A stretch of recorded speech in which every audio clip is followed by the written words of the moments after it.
Com alegria, nós apresentamos a vocês o segundo vídeo da coleção Bíblia Vida.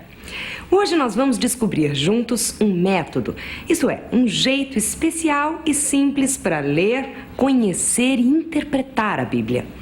Mas antes disso, vamos recordar um pouco o que vimos no primeiro vídeo.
Como é que faz para quebrar um coco sem desperdiçar água?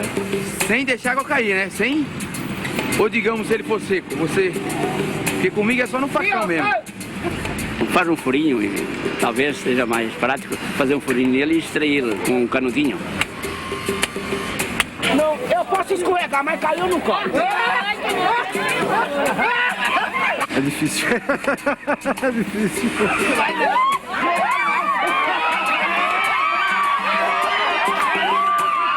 Como é que quebra um coco sem desperdiçar água? Você tem que virar ele com a barriguinha pra cima e furar ali em cima. Pronto, eu acho que é assim. Pega a casca do coco, bate no liquidificador e tira a água. Ah, é só cortar com um cara profissional igual eu.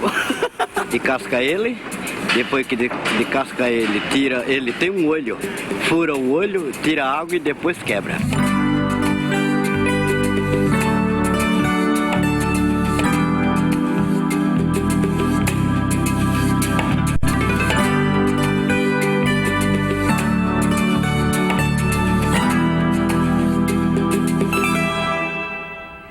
Água de coco, que delícia! O coco é assim, uma casca dura com uma água tão preciosa em seu interior. Uma água capaz de matar a sede, de refazer e sustentar a vida de quem anda cansado. Mas é preciso saber como quebrar o coco, senão quebra-se a casca e a água se perde pelo chão. Pois a Bíblia é assim, como um coco. Dentro dela existe uma água viva que reanima a nossa esperança e fortalece o nosso caminhar. Neste vídeo nós vamos descobrir um jeitinho de como fazer para saborear esta água viva. Aprenderemos alguns passos importantes para abrirmos este coco da Bíblia e assim bebermos com alegria e prazer toda a água e graça que ela pode nos oferecer.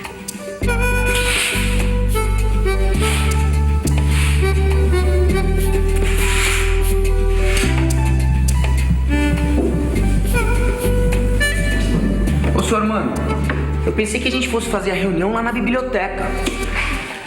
Esta sala é mais arejada, Marquinhos. Depois tem esta lousa maravilhosa que a gente pode usar. E por um acaso vem mais alguém, seu Armando? Eu convidei a Conceição. Aliás, ela já deve estar chegando, viu? A Conceição? Por acaso é aquela senhora que faz os pãezinhos de queijo nas festas da comunidade, seu Armando? É. Ela mesma.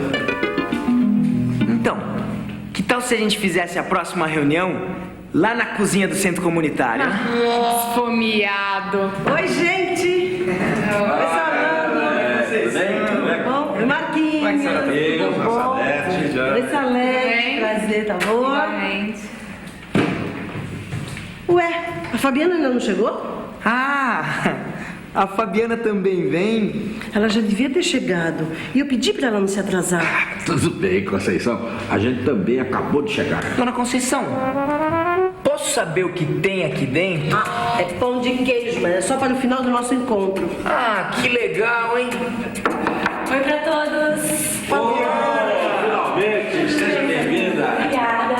Oi, Dona Conceição. Não briga comigo, hein? Eu estava ficando preocupada. Você é a Salete? Tudo bem? Oi, Marquinhos. Bom, gente, vamos começar? Vamos.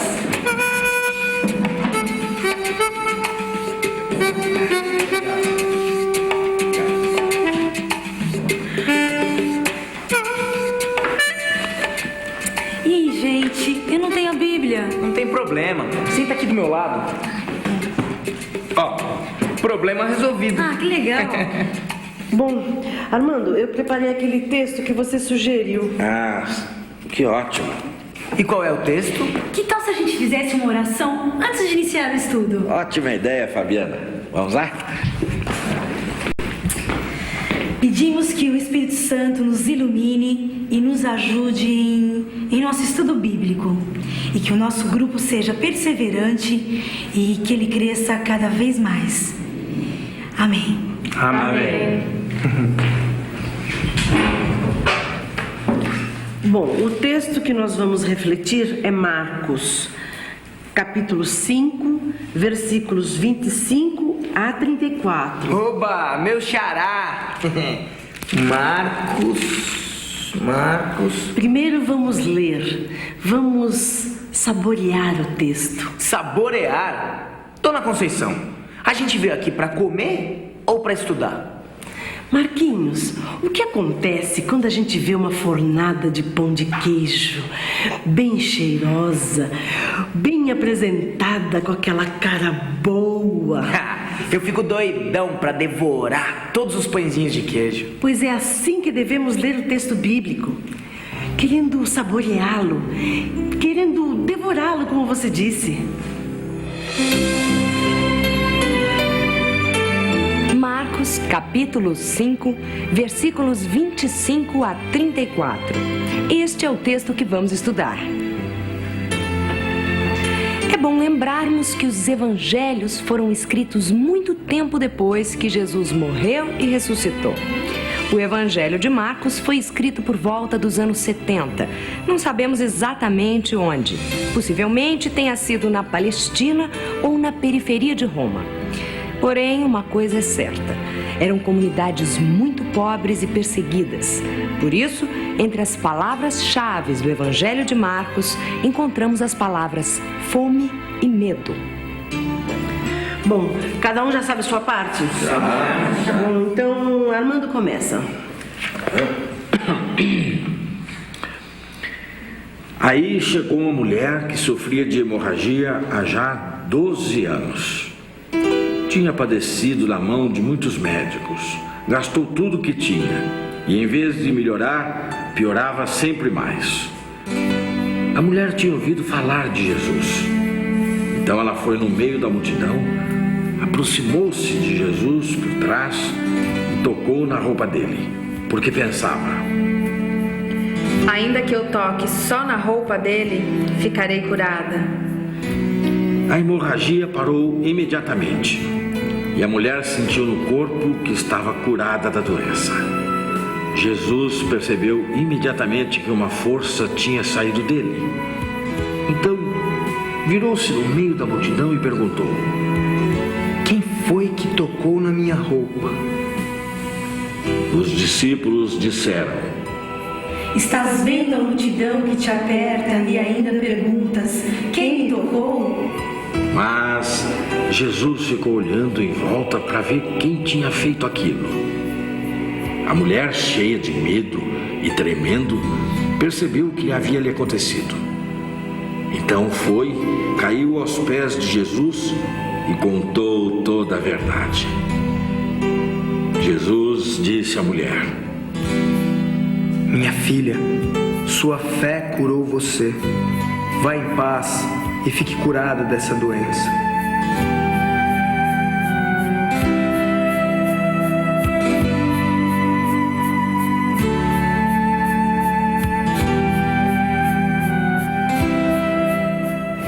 Olha, essa história que a gente leu também foi contada por Mateus e por Lucas. Mas a mesma história. A mesma história. Aliás, na Bíblia, tem muito desses casos. Já começa a entender por que a Bíblia é tão grossa. A história é a mesma, porém é contada de maneira diferente. Assim como cada região tem o seu jeitão de fazer o seu pão de queijo. Cada comunidade tem o seu jeitão de ser. Cultura diferente, sociedade diferente. Políticas diferentes. E isso aparece no jeito de escrever, nas palavras usadas, nas expressões. Por exemplo, aqui neste texto aparecem detalhes que não estão nos textos de Mateus e de Lucas. E estes detalhes ajudam a revelar as características da comunidade de Marcos. Esse meu xará conta a história de maneira tão viva que parece até que eu tô vendo a cena. E que tal a gente dar uma boa olhada nos detalhes desta cena? Vamos lá. Ler o texto com atenção. Observar a linguagem, a maneira de escrever, dando atenção às características especiais da história. Já estamos começando a quebrar o coco. Dona Conceição nos lembrou de que a história desta mulher também aparece no Evangelho de Mateus e no Evangelho de Lucas. Se compararmos os três textos, vamos verificar que nos versículos 26 e 33 do texto que estamos estudando se encontram palavras e frases específicas da comunidade de Marcos.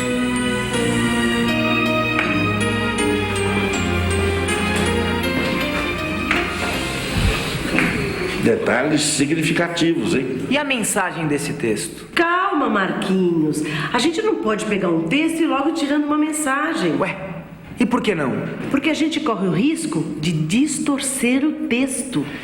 Pois olha, é mais ou menos como nos nossos relacionamentos, né? A gente bate o olho numa pessoa e já vai logo achando que sabe quem ela é. Sem nenhuma convivência com ela. E normalmente nos enganamos com nossas conclusões precipitadas. Eu me lembrei agora daquilo que uma senhora me disse uma vez num estudo bíblico que eu participei. Ela me disse assim: a gente se relaciona com a Bíblia do jeito que a gente se relaciona com o povo. Se a gente respeita um, a gente respeita o outro. Se a gente manipula um, a gente manipula o outro. Tem tudo a ver. Se a gente respeita um, a gente respeita o outro. Se a gente manipula um, a gente manipula o outro. Parece que tinha muita exploração naquela época, né? E como? E o pior é que a exploração era muitas vezes reforçada pela religião, pelas leis religiosas que regulamentavam a sociedade. Que leis? Que leis? Leis que determinavam nos mínimos detalhes a vida do povo. Segundo essas leis, as doenças eram tidas como frutos do pecado. E os doentes eram classificados como impuros. E se era coisa que tinha a ver com sangue, como era o caso desta mulher que estava com hemorragia, minha nossa, aí sim o pessoal achava que era a mesma coisa do demônio. Nossa, então essa mulher deve ter sofrido muito. Que pecado será que ela cometeu? Pois olhe, naquela época, até a menstruação era considerada uma impureza. Se estava menstruada, estava impura. Se estava impura, estava em pecado. Era desse jeito o negócio. Mas, gente, a menstruação é uma coisa tão normal, tão bonita. É o corpo da mulher se preparando para gerar uma nova vida. Hoje a gente pensa assim. Por isso a mulher estava com medo. Estava excluída. Não podia tocar em ninguém. Quer dizer então que pelo simples fato dela estar menstruada, ela estava excluída da sociedade? Se fosse só isso, por estar desse jeito, ela não podia ser tocada por ninguém, nem tocar ninguém. E isso com todo mundo: marido, filhos, parentes. E o que é pior, hein? Ela se sentia culpada diante de Deus. Não acredito. E não havia nenhum jeito de acabar com isso tudo? Havia, sim. Para que a mulher voltasse a se relacionar com a sociedade, precisava se purificar. E para isso era necessário oferecer sacrifícios. Ou seja, era preciso pagar os sacerdotes lá no templo. Assim como esta mulher, todas as pessoas consideradas impuras precisavam ser purificadas. Era assim que o templo ganhava dinheiro. Então, ó, o sacerdote, o homem no templo, controlava tudo. E os escribas ensinavam, interpretavam e aplicavam as leis em cima do povo.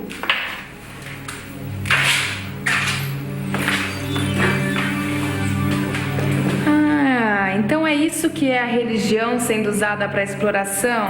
No templo só entravam aqueles que eram considerados puros. Só quem podia pagar para purificar os seus pecados. Nossa, então os pobres Eram excluídos de tudo, de todos. Eram excluídos do convívio com Deus. Olha, o senhor me desculpa, senhor Armando, mas que Deus é esse que dava cobertura a essa maldade toda? Um Deus terrível. Um Deus justiceiro que castigava quem desobedecia à lei. Um Deus vingativo que castigava os impuros e premiava os chamados puros, aqui e na outra vida. Então já dá para entender por que aquela pobre mulher estava com aquele medo todo, né? Este é um passo muito importante para um estudo sério da Bíblia. Desvendar o contexto. Isto é, ver a realidade que está por trás do texto. É quando procuramos responder perguntas do tipo: como era a economia? Como era a política? A religião? Que imagem o povo tinha de Deus? Quem fazia as leis? E assim por diante. As leis é o seguinte, ela funciona para quem tem dinheiro. Vai ver a história, ladrão de galinha vai pra cadeia. Quem rouba o povo tá aí, né? Roubando mais ainda. O sem terra, você não vê? O que tá acontecendo no país? Se não melhorar, vai ter uma guerra civil logo, né? Não entendo de política, mas acho que é uma bagunça. Fica difícil dar uma fala assim, o que eu acho da política, né? Eu sou novo, mas desde que eu me entendo por gente, sempre foi essa roubalheira, desde a época do Império. Olha, a política é indispensável, mas atrapalha. Então a religião mal interpretada propicia esse tipo de coisas, quer dizer, a pobreza, a miséria, que Deus vai recompensar um dia. Não é assim. O Evangelho não diz isso. Porque eu acho que quando as pessoas têm fé, elas conseguem alcançar os objetivos. Olha, acho que nem ajuda e nem atrapalha, viu? Porque cada um na sua, né? Esta história que o evangelista Marcos nos conta traz uma grande novidade. Em vez do impuro contaminar o puro, ou seja, em vez da mulher contaminar Jesus e torná-lo impuro, Jesus curou a mulher. E ela ficou pura. Corajosa essa mulher, não? Põe coragem nisso. Essa mulher foi uma verdadeira revolucionária. É, isso mesmo, revolucionária mesmo. Ela foi contra tudo e contra todos. E chegou até Jesus. Pelo jeito, Jesus tinha um significado muito importante para ela, né? A força que havia dentro dela, a fé, fez com que ela visse em Jesus a salvação para sua vida. Tua fé te salvou.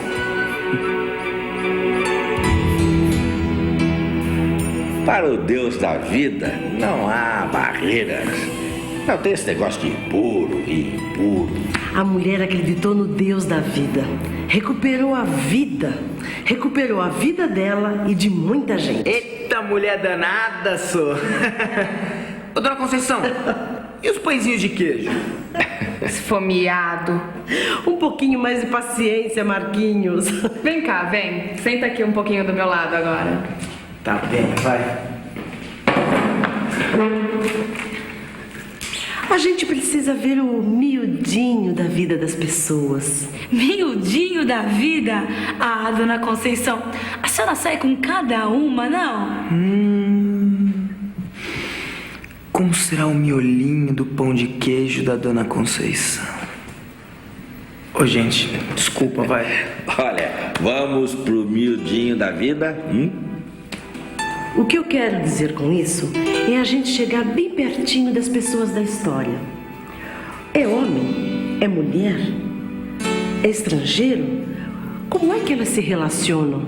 Quais são os seus sentimentos? Bom, eu acho que Jesus ficou com pena daquela mulher. É, ele deixou a mulher tocar nele. Será que Jesus deixou ela tocar nele ou será que ela deu uma forçadinha? Ou talvez as duas coisas. Olha, Marquinhos, eu não diria que Jesus ficou com pena daquela mulher, mas a compaixão de Jesus e a garra daquela mulher. Isso é quem foi. Interessante a mudança de atitudes dela, os sentimentos. Medo, depois coragem. Insegura, depois autoconfiante.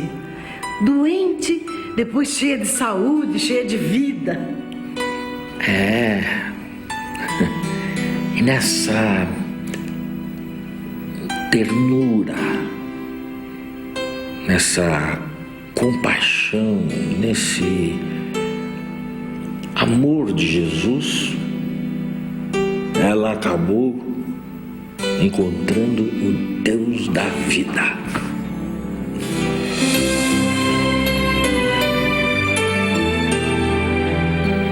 Dialogando com as pessoas do texto, procurando sentir o que elas sentem, nós vamos descobrindo qual é o grito e a mensagem de todo um povo.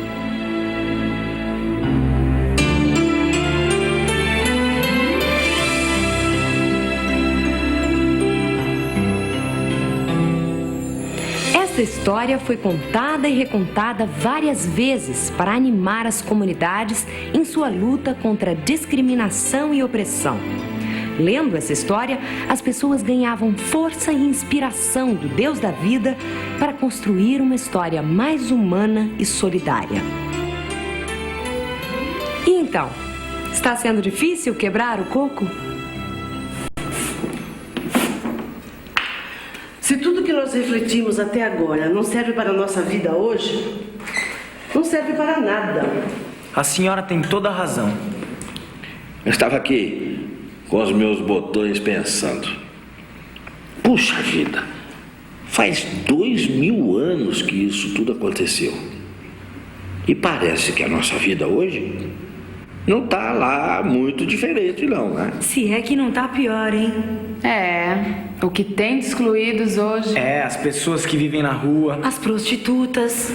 Os marginalizados, para mim, são todos aqueles que não têm chance na sociedade. Seja por falta de estudo, seja por educação, falta de emprego. Você vê se uma pessoa está com um problema, que ela vai no hospital, de repente ela tem que ficar lá 2 dias lá aguardando uma vaga, ficar ali jogada como se fosse um lixo. Se você for ver os idosos jogados por aí, em geral, tinha que reeducar o povo. Eu acho que sim, porque até o ônibus que a gente dá sinal, eles não querem parar. Uma pessoa com mais de 40 anos não arranja mais emprego. Uma pessoa com AIDS não pode chegar perto de outra. Então, a marginalização é muito grande. Sendo que teria que ser o contrário, né? O velho teria que ter uma prioridade. Mas é aquilo, vai tudo a política. A má política do país origina tudo isso. Tem gente excluída até em nossas comunidades. E dentro de nossas famílias. Tantos excluídos e excluídas. Você já se colocou no lugar dessas pessoas? Felizmente, como na realidade do texto que estudamos, existem hoje pessoas e grupos com atitudes corajosas que enfrentam sem medo as forças da morte. Que tal se você e sua comunidade fizessem um levantamento dessas sementes de ressurreição?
acreditar nesta força que está dentro de nós.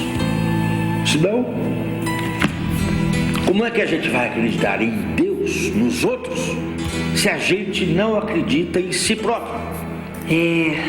A nossa fé no Deus da vida é capaz de mover montanhas. Gente, eu tô até me sentindo mais forte. E que tal uns pãezinhos de queijo para você ficar um pouquinho mais forte? Ainda não. Nossa! O que deu no esfomeado agora, gente? Eu tenho uma pergunta para fazer sobre método. Ah, Marquinhos, você me surpreende. Que bom ouvir isso, Fabiana. Vai, Marquinhos, anda logo. Faz logo essa pergunta. Dona Conceição, a senhora poderia me ensinar o método de como fazer esses pãezinhos de queijos deliciosos? É claro, Marquinhos. É um prazer ensinar as pessoas que gostam de aprender. Vamos ver esse pão de queijo. Tá servido? Como dissemos no início, hoje nós veríamos o método, um jeito especial para estudar e interpretar a Bíblia. Dona Conceição, seu Armando, Salete, Marquinhos e Fabiana seguiram alguns passos importantes durante o encontro bíblico. Esses passos poderiam ser resumidos assim: ler atentamente o texto, observar a linguagem, os detalhes do texto, captar a realidade que está por detrás do texto, economia, relações sociais, política, religião, entrar no cotidiano das pessoas, sentir com as pessoas, descobrir o que Deus diz para nós hoje. Seguir estes passos pode parecer difícil, mas não é. Principalmente se você estudar a Bíblia em comunidade. Aí, cada pessoa vai descobrindo uma coisinha aqui, uma coisinha ali, e por fim, todo o grupo sai enriquecido com a mensagem que nasce da partilha. Que a palavra de Deus, Pai e Mãe, ajude a despertar a força que existe dentro de nós. Que o estudo da Bíblia seja sempre um convite a abraçarmos o compromisso de realizar o sonho de um mundo mais humano e fraterno.